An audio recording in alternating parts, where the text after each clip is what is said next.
নমস্কার, আমি Aditi. News time বাংলায় আপনাদের সকলকে স্বাগত। আজকে আমাদের আড্ডার বিষয় নার্ভ। কিন্তু এই টপিকে আমরা কথা বলবার জন্য কোনো স্নায়ু বিশেষজ্ঞ চিকিৎসকের সঙ্গে কথা বলবো না, কথা বলবো পরিচালক সায়ন বসুর সঙ্গে। কিন্তু কেন? প্রথমেই আমাদের চ্যানেলের তরফ থেকে আপনাকে স্বাগত জানাই। Thank you. তো এরকম ছবির নাম কেন নার্ভ, মানে একদম অন্য রকম? ছবিটাতে অ্যাকচুয়ালি নার্ভ বলতে আমরা যে মেন চরিত্র দুজনকে দেখি, অনন্যা এবং রূপসা। তো তার মধ্যে থেকে অনন্যা গুহর একটা প্রবলেম থাকে, যেখানে সে হাঁটতে চলতে পারে না, তার একটা নার্ভের প্রবলেম থাকে, সেখান থেকেই নেওয়া। প্লাস নার্ভের এই নামটার আরও কিছু বেসিক কিছু ভেতরের মানে আছে, যেগুলোর জন্য সিনেমাটা দেখতে হবে যে কেন বলা হয়েছে নার্ভ। বাট খুব বেসিক লেভেলে ওটাই মেন কারণ, যে একটা নার্ভের প্রবলেম, এবং সেখান থেকেই পুরো গল্পটা। এবং আমাদের সিনেমাটা জুলাই না, 21শে জুন আসছে, এই সামনের শুক্রবার। তো সেখান থেকেই করা নামটা। তার মানে একদিকে আমরা যেমন দেখতে পারবো দুই বোনের গল্প, অন্যদিকে রয়েছে ছবিটার মধ্যে রহস্য। ছবিটার মূল বিষয় বা টুইস্টটা কি রয়েছে? আমরা যতটা ট্রেলারে দেখিয়েছি যে মেনলি ছবিটা দুই বোন এবং একটি ছেলে, যে ক্যারেক্টারটি ডেবিউ করছে অক্ষয় গুপ্ত, তাকে নিয়ে। সে হলো অনন্যা গুহর বেস্ট ফ্রেন্ড, সে বাড়িতে পড়াশুনো করতে আসে। এবার গল্পটা এখান থেকেই শুরু হয় যে দিদির চরিত্রে যিনি আছেন রূপসা একটা সন্দেহ করা শুরু করে যে ওর বোন হয়তো সুস্থ বা সুস্থ নয়। এবার তাহলে কেন কেউ মিথ্যে কথা বলবে, এইটা নিয়েই পুরো সিনেমাটা থ্রু আউট। এই ছবির মুখ্য চরিত্রে দুই বোন, মানে ছবিটা বলা যেতে পারে নারী কেন্দ্রিক। তো বলিউড কিংবা টলিউডে এরকম নারী কেন্দ্রিক ছবির সংখ্যা হাতে গুনে কয়েকটা। এ বিষয়ে আপনি কি বলবেন? দেখুন, এখানে তো গল্পর ওপর ডিপেন্ড করছে। আমরা ধরুন কাস্টিং করে তো আর গল্প হয় না, এখানে গল্পটা আগে ভাবা হয়েছিল যে দুই বোনের গল্প। এবার তাদের মধ্যে যে ভালোবাসা, বন্ডিং, আবার তাদের মধ্যে একটা কোথাও একটা গিয়ে দিদির একটা সন্দেহ যে বোন তার বিশ্বাস ভাঙছে একটা অন্য ছেলের সাথে, হয়তো সেই ছেলেটাকে সব সত্যি বলেছে কিন্তু তাকে সত্যি বলছে না, এইটা নিয়েই গল্প। তো এখানে সেই দিক থেকেই আমরা করেছি যে না, দুটো মেয়েরই গল্প হবে এটা।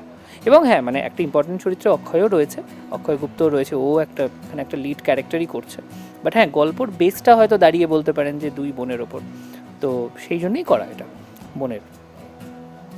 আচ্ছা, আমরা ছবিতে যাদের দেখতে পাচ্ছি নতুন মুখ কিংবা তাদের ধারাবাহিককে খুবই জনপ্রিয়, তো তাদের সঙ্গে কাজ করার অভিজ্ঞতা কীরকম? খুবই ভালো, খুবই ভালো। অনন্যার সাথে আমি এর আগে অনেক বছর আগে একটা কাজ করেছিলাম, একটা ফেস্টিভ্যালের ছবি। তো তখন তো ও অনেক ছোট ছিল, তো খুবই ভালো এক্সপিরিয়েন্স ছিল। রূপসার সাথে আমি এর আগে একটা ছবি করেছি, হরর স্টোরিজ। আর অক্ষয়ের সাথে এটা আমার প্রথম কাজ, ওর নিজের এটা প্রথম কাজ, ডেবিউ। তো খুবই ফাস্ট লার্নার। এত পুরনো আর্টিস্টদের সাথে কাজ করা, কারণ অনন্যা ছোট হতে পারে, বাট অনন্যা তো কাজ করছে অনেক বছর ধরে, প্রায় 12-14 বছর ধরে কাজ করছে। তো তাদের সাথে তাল মিলিয়ে তো আই থিঙ্ক খুবই ভালো এক্সপিরিয়েন্স, একটা ফ্রেশ টিমের সাথে কাজ হয়েছে। আর সবশেষে দর্শকদের জন্য কি বলবেন?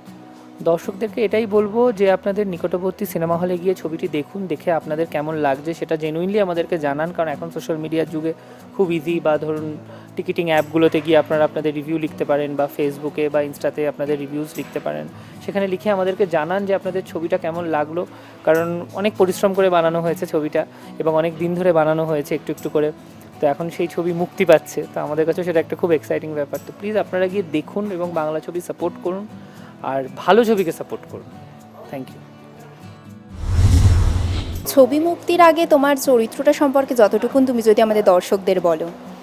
অ্যাকচুয়ালি চরিত্র নিয়ে তো সেইভাবে বলা যায় না, but I was given a part to play.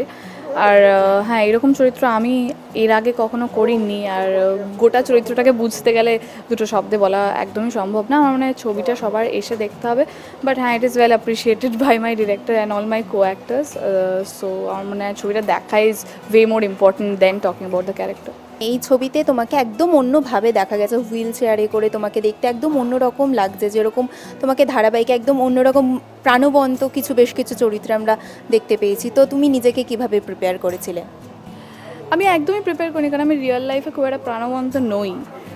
অতটা বাবলি, অতটা এক্সাইটেড আমি খুব একটা রিয়েল লাইফে নই। তো ইট ইজ আমার খুবই সুবিধে হয়েছে করতে, এবং আমি তো খুব লেজি, সেই জন্য আমার পার্টটা হুইল চেয়ারে বসে করতে আরও বেশি সুবিধা হয়েছে। এবং হ্যাঁ, it matches the vibe of my own self. আর সবার সঙ্গে কাজ করার অভিজ্ঞতা কীরকম? খুবই ভালো অভিজ্ঞতা। ইনফ্যাক্ট আমি সায়নদার সাথে এর আগেও কাজ করেছি, তো হিজ আ ওয়ান্ডারফুল ডিরেক্টর। একজন অ্যাক্টরের প্রচুর ফ্রিডম থাকে। আর রূপসাদি, আমি তো রূপসাদির প্রচণ্ড মানে আর কি ফ্যান, তো working with her was also very good pleasure. And of course Akshay আমার costar is also a very good person. আর হ্যাঁ, আমাদের খুব ভালো জেলিং হয়েছিল বিটুইন শ্যুট, তো overall experience was very good. আর শেষে দর্শকদের জন্য কি বলবো? দর্শকদের জন্য একটাই কথা, সবাইকে খুব খুব ভালোবাসা, এবং একটাই কথা বলবো, if you are interested in certain movies like this, please come and watch now. 21শে জুন চলেই এলো একেবারে ছবি মুক্তির সময়, তো তার আগে তুমি তোমার ছবিটা নিয়ে, তোমার চরিত্রটা নিয়ে দর্শকদের কি বলবে? দেখো, এই ছবিটার জন্য প্রচণ্ড এক্সাইটেড, বিকজ এটাতে আমি যে ক্যারেক্টার প্লে করেছি একদমই ডিফারেন্ট, মানে নেগেটিভ একটা ক্যারেক্টার প্লে করেছি। আর আম শিওর যে ট্রেলার দেখে সবাই বুঝতেই পেরেছে এটা একটা সাইকো থ্রিলারের স্টোরি। তো বেশি আমি স্টোরি কিছু বলবো না, জাস্ট এইটুকুনি বলবো যে নেগেটিভ ক্যারেক্টার, সাইকো থ্রিলার, এবং দুই বোনের ওপর গল্পটা, দিদি এবং বোনের ওপর গল্পটা ডিপেন্ড করছে। বাকিটা 21 তারিখে রিলিজ হলে সবাই জানতে পারবে, বিকজ এই গল্পে যদি আমি একটু কিছু বলে দিই না, তাহলে পুরো স্টোরিটাই সবাই বুঝতে পেরে যাবে। তো আমার মনে হয় হলে গিয়ে দেখলে সেটা বেশি ভালো লাগবে। তোমাকে আবার অরণ্যে দিনরাত্রিতে আমরা একভাবে পেয়েছি, এখানে সম্পূর্ণ অন্যভাবে তোমাকে দেখা যাচ্ছে। আমি আমার ক্যারিয়ারে এই ফার্স্ট টাইম নেগেটিভ কোনো ক্যারেক্টার প্লে করলাম, এবং ভীষণ ইন্টারেস্টিং, মানে স্টোরিটা ভীষণ ভালো। তো নিজেকে কিভাবে প্রিপেয়ার করলে? প্রিপেয়ার করলাম মানে আমি তো সবসময় স্ক্রিপ্ট যখনই পাই আগে স্ক্রিপ্টটা ভালো করে পড়ি, দেন ডিরেক্টরের সাথে বসি উনি কিভাবে চাইছেন, বিকজ কি হয় আমাদের একটা থটস থাকে যে এটা এইভাবে করব, এবং ডিরেক্টরের একটা থটস থাকে, তো সেই দুটো মিলিয়েই আমরা বসে আলোচনা, ওয়ার্কশপ হয়েছে, তো হয়ে গেছে এইভাবেই। আর অনন্যা আর অক্ষয়ের সঙ্গে কাজ করা তোমার এটা প্রথম কাজ তাদের সঙ্গে, তো তাদের সঙ্গে কাজ করার অভিজ্ঞতা? হ্যাঁ, এই ছবিতে আমি দুজনের সাথেই প্রথম কাজ করলাম, বাট অনন্যাকে আমি চিনতাম এমনি আগে থেকে, ভীষণ ট্যালেন্টেড একজন অ্যাক্ট্রেস, এবং অক্ষয় ভীষণ, ওর সাথে কাজ করে মনে হচ্ছে খুব প্রমিসিং, এবং ও খুব ট্যালেন্টেড। যদি ও ক্যারিয়ারটাকে সিরিয়াসলি নিয়ে যায় তাহলে আমার মনে হয় যে ওর ফিউচার ব্রাইট, ও খুব ভালো কাজ করেছে। সামনেই ছবি মুক্তি, টেনশন হচ্ছে? টেনশন না না, এখন আর টেনশনের কি আছে, যা হওয়ার সেটা হয়ে গেছে, এবার বাকিটা অডিয়েন্স বিচার করবে কি হবে। মজাতেই আছি, প্লাস আমার বার্থডে, নেক্সট ডে আমার বার্থডে, তো আমি এক্সাইটেড। এই উইকটা আমি পুরো খুব মজায় আছি। Thank you. আর দর্শকদের কি বলবে? বাস, ট্রেলার সবাই দেখে নিয়েছো, এবং যেরকম রেসপন্স পেয়েছি ভীষণই ভালো লেগেছে, সবাই খুব পছন্দ করছে ট্রেলারটাকে। এবার 21শে জুন রিলিজ হবে আমাদের ছবি নার্ভ, সো তোমরা দেখে আসো এবং আমাদেরকে জানাও তোমাদের কেমন লাগলো। সামনেই ছবিটা মুক্তি পাবে, তার আগে তোমার চরিত্র সম্পর্কে, মানে জানি দর্শকরা হলে গিয়ে দেখবে, তার জন্য সাসপেন্স তো রয়েছে, তবে তার আগে যতটুকুন বলা যায় তোমার চরিত্র সম্পর্কে। নমস্কার, আমি অক্ষয়, আমি সবে নতুন।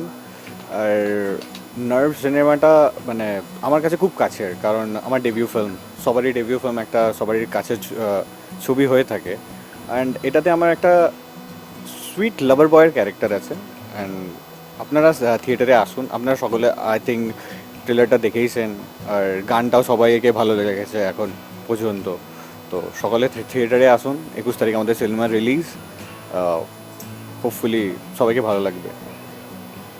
কাজের অভিজ্ঞতা কীরকম ছিল, মানে সবার সঙ্গে? হ্যাঁ, এটা প্রথম ছবি।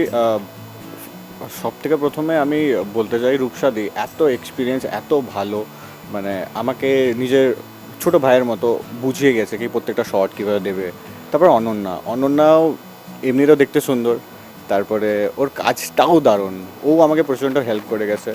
অ্যান্ড ডিরেক্টর সায়নদা মানে শুরু থেকেই আমাকে এত ভালো করে বুঝিয়ে গেছে, এক একটা স্ক্রিপ্ট, এক একটা সিন, সবাই হেল্পফুল ছিল, কাস্টিং ক্রিউ। তো নতুন হয়ে মানে আমি একটু কনফিউজ ছিলাম, একটু ভয়ও ছিলাম কি নতুন কাজ কী করে পারবো কি পারবো না, বাট হোপফুলি সব কিছু ভালোই হয়েছে।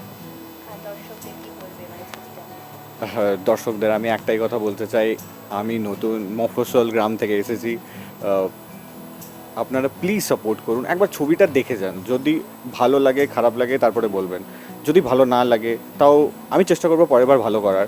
অ্যান্ড আর যদি ভালো লাগে তো সকলে নিজের ফ্যামিলি ফ্রেন্ডসের সাথে সবাইকে থিয়েটারে আসতে হবে, সিনেমাটা দেখতে হবে। 21 তারিখ আমাদের সিনেমা রিলিজ, আসুন সবাই সিনেমাটা দেখুন, আমাদের মতো নতুনদের যেন আরও সুযোগ পায়, আমরা যেন আরও সুযোগ করে নিতে পারি। তো সেটার জন্যই আমি বলছি আপনারা আমাদের নতুনদের মতো সবাইকে সুযোগটা করে দিন, সবাই সিনেমাটা দেখতে আসুন, হোপফুলি সবাইকে ভালো লাগবে।